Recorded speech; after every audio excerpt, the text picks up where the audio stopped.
particular country, mind you. But alam natin, there are tribes in the Middle East which would allow rape as part of the territory of being a house help. Kasama yan. Kasama talaga yan. So yan ang mahirap dyan. You have a wife there being crucified, being used, magpadala ng pera, tapos ang mga anak, asan nasa Cebu na rin. Kasi these are the guys that the Cebu people would really, stick by them until it crumbles, the resistance.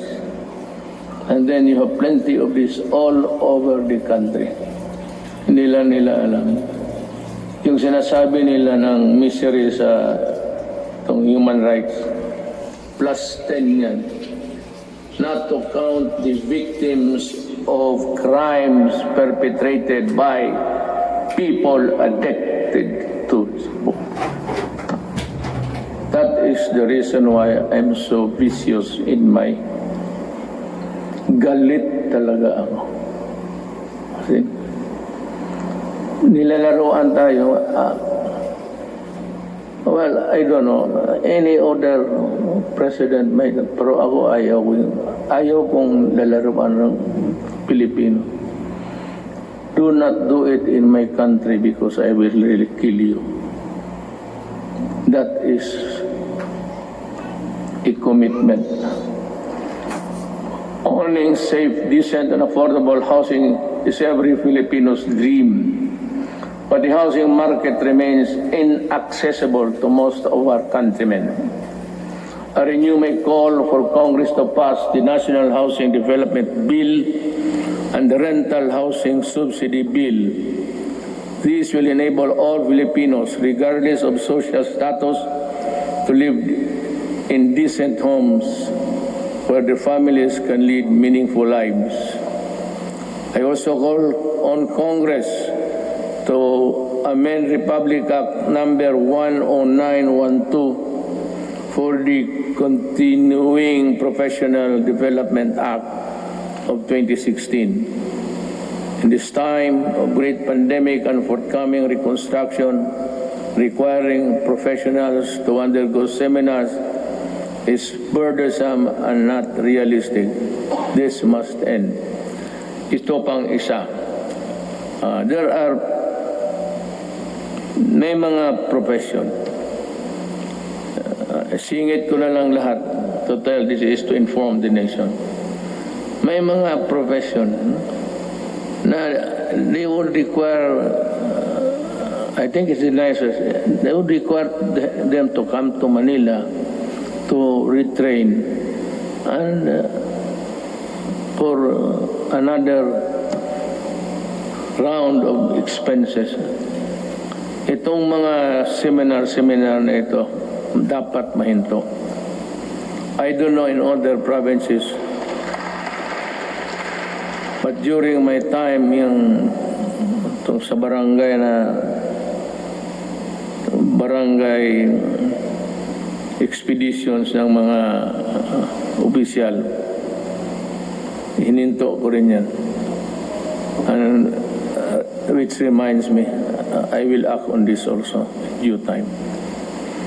We hail our health professionals as heroes. Now is the time to pass the Advanced Nursing Education Act and the law instituting the Medical Reserve Corps. COVID-19 will not only be the last pandemic. We need to create National Disease Prevention Management Authority to better respond to future outbreaks. We count on Congress to full support.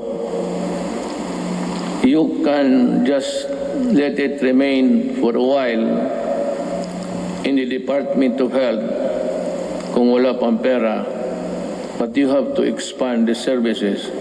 It would also entail a little bit of money but not really as much as expensive when you set up a department. In the long term, we are looking into the creation of the National Disease Prevention and Management Authority to better prepare for the pandemic,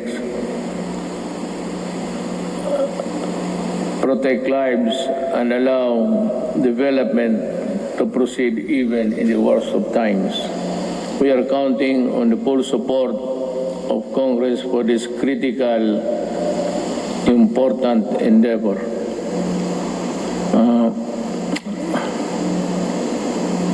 I don't know, but I leave it to Congress to really. It's another department. There seems that it could be a multi-layer, redundant thing between the health and the proposed department. I call on Congress to prioritize the passage of a law for the unified system of separation, retirement, and pension, and of the military and uniformed personnel, without, however, diminishing the benefits that our uniformed personnel are entitled to under existing laws.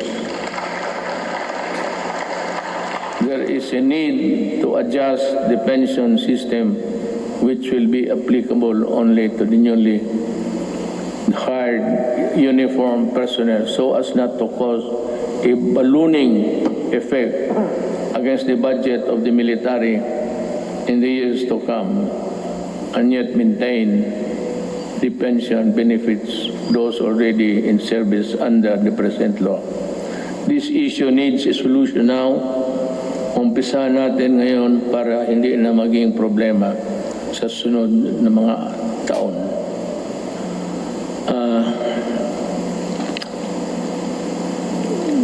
I want to, one of the, this is not politicking, I am not running, I cannot run anymore. Yung dinoble ko yung sweldo ng police pati army, it was really a clarion call para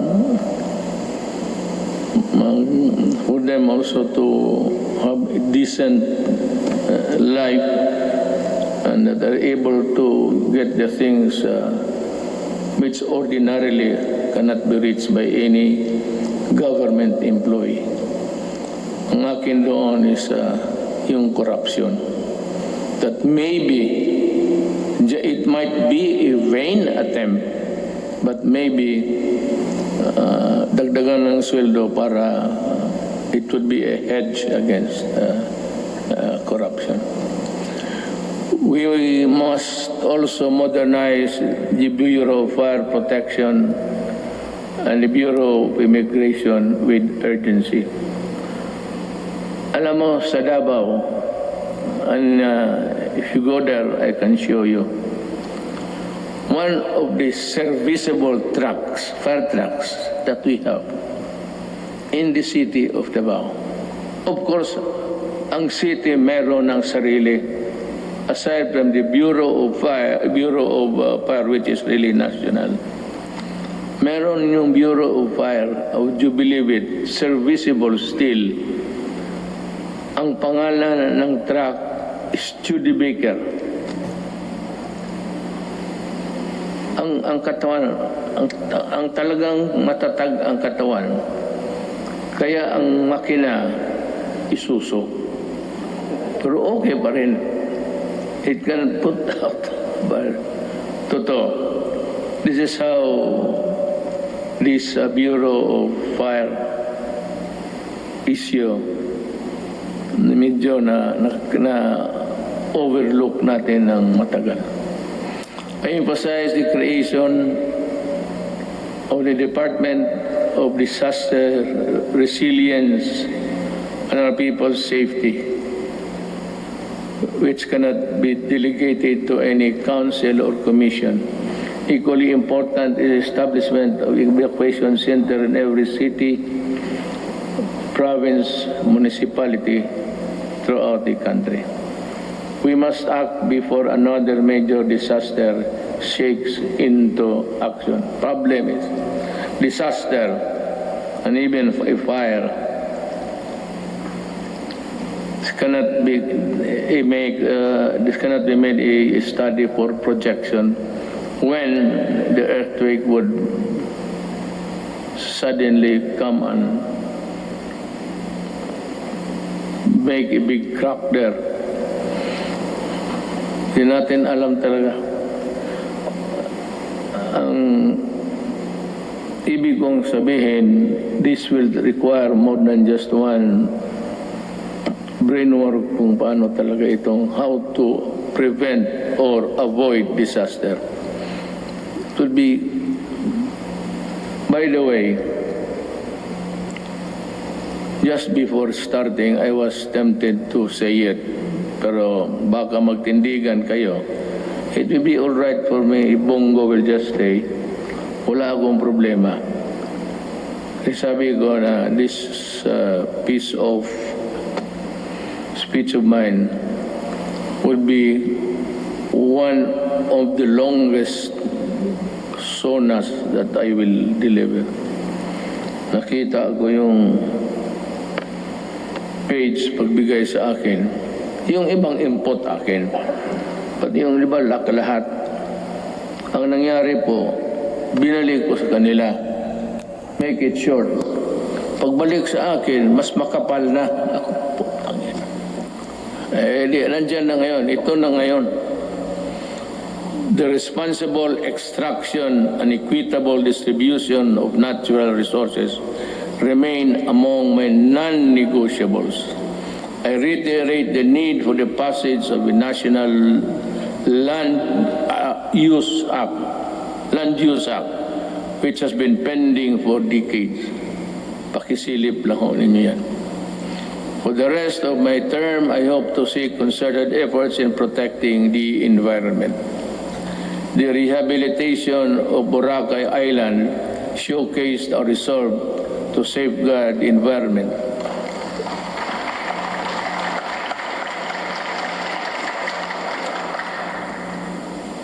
Boracay is doing well because of its scenery. If it's only a coconut and a black sand, white sand and water, wala yan.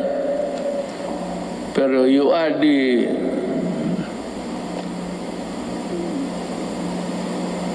visitors there, then it becomes a very tempting destination.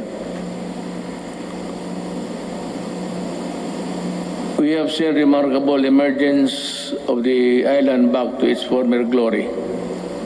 I want this sustained. I ask Congress to enact a law creating, importante ito, the Boracay Island Authority or BIDA. We need it. I cannot stress enough the importance of agriculture. The growth of our economy depends on a robust agricultural sector. We must utilize the coconut, we must utilize the coconut levy for the welfare of our coconut farmers and the development of our coconut industry. I urge everybody, both of the executive department pati ito, that ito yung pera na nakuha doon sa sequester, and itong perang malaking ito gagamitin ito for the welfare of the farmers. The problem is we can no longer trace who are the farmers of yesterday. Marcos is a distant star. We do not know. Ako alam ko because we had a little piece also that was covered by the land reform. Hindi na natin malaman kung sino ang may-ari. So I think Congress should look again and try to sort out how best the money can be utilized. I will not make any suggestion, but I leave it to Congress to decide what to do with it. I once again urge both houses of Congress to pass a version of the bill establishing the Coconut Farmers Trust Fund. Tulungan natin ang ating mga magsasaka pagka hindi mawawala yung pera, bilyon yan. Diyos ko po. Well, anyway, we have learned so many lessons along the way. I am also requesting Congress to pass the Rural, Agricultural and Fisheries Development Financing System Act. We aim to provide adequate, accessible, and affordable food for every Filipino through the Plant program. After the build, I think this is easier to achieve. A few good men, few good regional directors, DAR, and dedicated workers down below could make this thing a success. Mas madali ito kaysa build. Ito plant lang eh. It is more of how you try to convince the farmers to cooperate government for their benefit. This 66 billion agricultural stimulus package will help the agricultural and fisheries sector recover. I hope so. We need to build trust and confidence in online transactions, stronger protection on online consumers, and enabling measures for online business needed through the enactment of an Internet Transaction Act. This is very good. I thus direct the Department of Trade and Industry and other relevant agencies to work on it closely with Congress, ensuring that the provisions of the proposed bill are responsive to the needs of the consumers while promoting the growth of e-commerce in the country.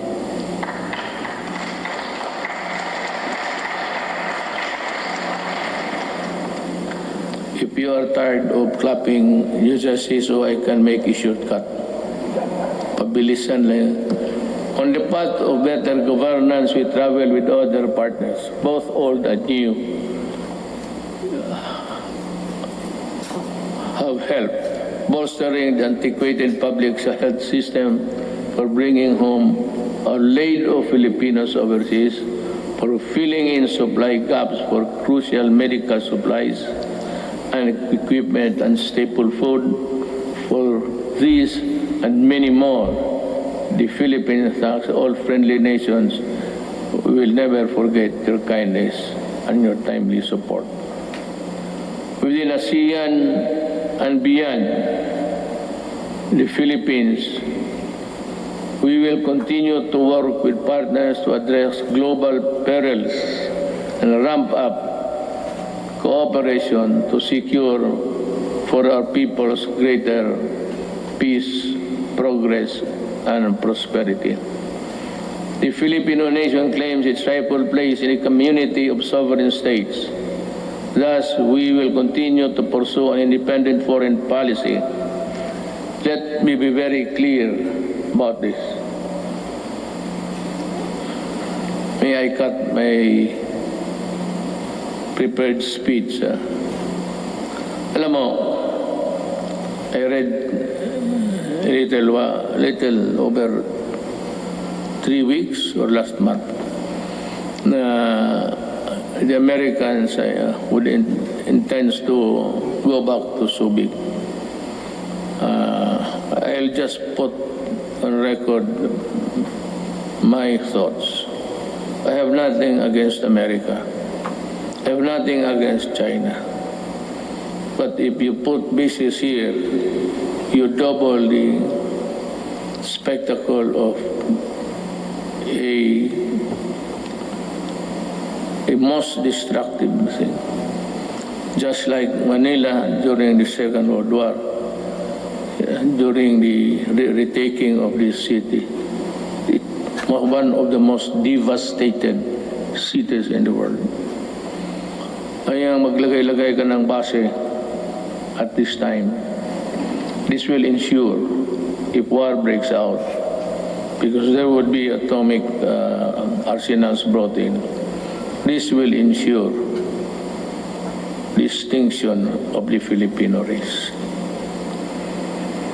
We work without fail to protect our rights in the South China Sea, neither beholden nor a pawn to anyone. We broaden the boundaries of Philippine diplomacy. We build productive ties with everyone willing to engage us on the basis of equality and mutual respect. And we redefined our relationships with our most important partners, placing the country in a far better position to advance our interests in an evolving regional order and emerging global problems. Now,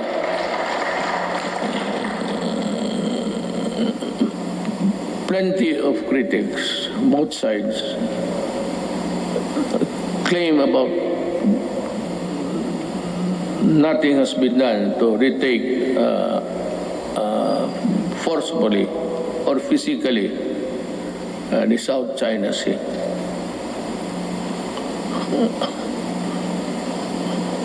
Alam mo,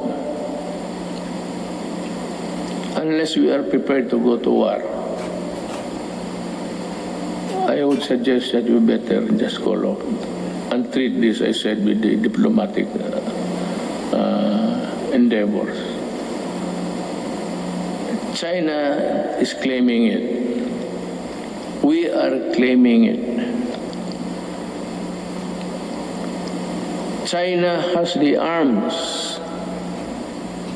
We do not have it. So, it's simple as that. They are in possession of the property. You remember property, you're a lawyer, property rights.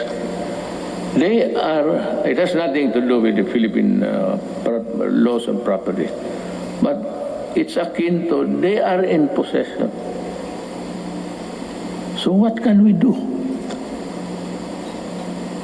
We have to go to war. And I cannot afford it. Maybe some other president can, but I cannot. Inutil ako dyan, sabihin ko sa inyo. And I'm willing to admit it. Talagang inutil ako dyan. Walang magawa. I cannot. The moment I send my Marines there at the coastal shores of Palawan, tinamaan ng cruise missile lahat yan. Hindi pa nga set sail yan eh. Sabog na. Let me see again that the victory in a global battle against COVID-19 would take longer than we expect. Everyone's cooperation is needed. I know that you have, the Filipino people, have sacrificed a lot, but we have no other choice but to work together and to do even more. I must admit that our actions have been far from perfect. Totoo yan, I admit it. And there could be improvements here and there. But all of us in government, including myself, assure you that we will not stop until we get things right and better for you. I I know that many of you are worried not only about health and safety, but also about our ability to move around and ride public transportation. The depletion of your savings due to the rising cost of goods and the loss of your incomes due to uncertainties in your jobs and livelihood, I assure you that your government will address squarely these problems and challenges to overcome them and proceed to a new normal. Marami ho talagang mawawalaan ng those for a middle income. They buy a car on installment basis. You cannot keep up with the amortization. You lose it. You lose the car. And you are forced to ride on public utilities. Concomitantly, didiretso rin itong mga kriminal na rarami at crimes will increase. But let me assure you, for as long as I am president, there can never be a runaway crime in any of our cities. Hindi ako papayag naman. I can assure you, we will remain peaceful. Relatively peaceful. Hindi naman very peaceful. Pero kung sabihin mo na kagaya ng hold up dito, hold up,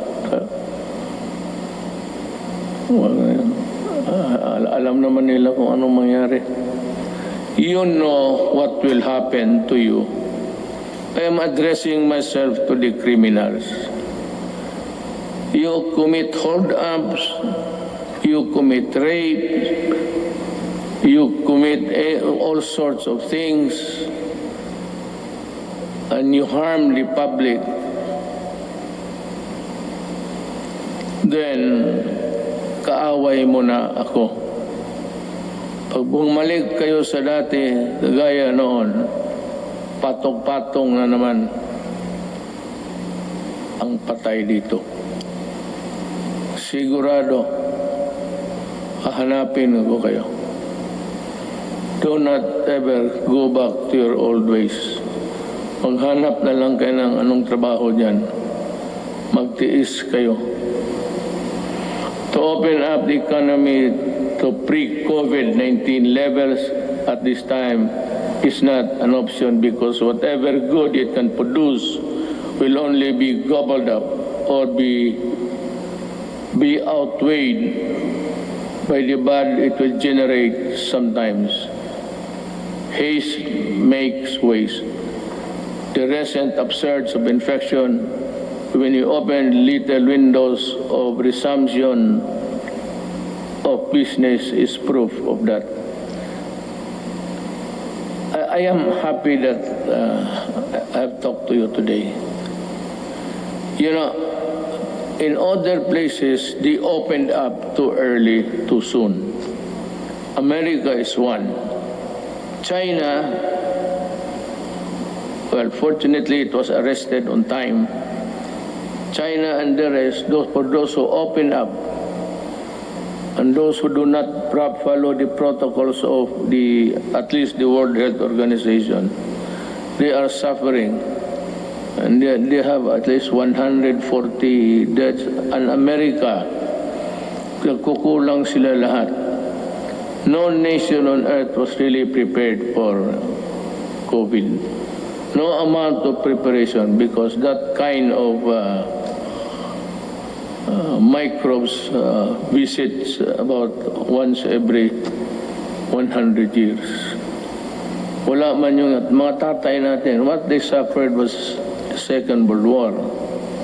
But tayo, we are not ready and therefore we will not gamble with the lives and health of the people. Certainly no one would want to end up in the negative side of the equation.